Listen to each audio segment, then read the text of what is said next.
अकोल्यात रणरणत्या उन्हामुळे शिष्यवृत्ती परीक्षा पुढे ढकलण्याची किंवा वेळेत बदल करण्याची मागणी महाराष्ट्र राज्य परीक्षा परिषदेच्या वतीने येत्या रविवारी इयत्ता 4थी आणि 7वीच्या विद्यार्थ्यांची शिष्यवृत्ती परीक्षा आयोजित करण्यात आली आहे।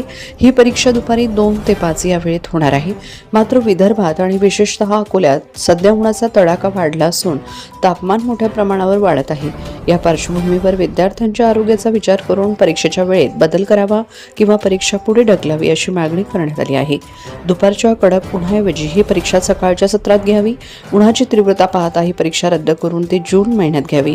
परीक्षा परिषदेने यावर कोणताही सकारात्मक निर्णय न घेतल्यास शिक्षण विभागाविरोधात तीव्र आंदोलन छेडण्यात येईल असा इशारा देण्यात आला आहे। या संदर्भात भारतीय जनता पक्षाच्या वतीने जिल्हाधिकारी यांना निवेदन देण्यात आले आहे। अकोल्याच्या शिक्षणाधिकाऱ्यांनी यापूर्वी सकाळी 11 नंतर शाळा न भरवण्याचे कडक निर्देश दिले असताना दुपारी 2 ते 5 या वेळेत परीक्षा घेणे विद्यार्थ्यांच्या जीवाशी खेळण्यासारखे आहे असे मत यावेळी व्यक्त करण्यात आले।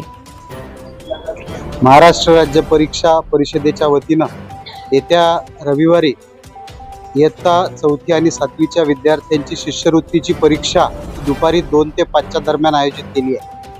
विदर्भामध्ये विशेषतः अकोल्यामध्ये सूर्य आग ओकत असताना आणि एकीकडे अकोल्याचे शिक्षणाधिकारी यांनी विद्यार्थ्यांना 11 नंतर जर शाळेत थांबवलं तर शाळांवर कडक कारवाई करण्यात येईल अशा प्रकारचे निर्देश दिलेले असताना विद्यार्थ्यांच्या आरोग्याच्या दृष्टीने विचार करता ही परीक्षा एकतर सकाळच्या सत्रात उन्हाच्या पूर्वी घेण्यात यावी किंवा ही परीक्षा रद्द करून जून महिन्यानंतर घेण्यात यावी अशा प्रकारची विनंती आम्ही माननीय जिल्हाधिकारी मॅडम यांना दिलेल्या निवेदनामध्ये केलेली आहे।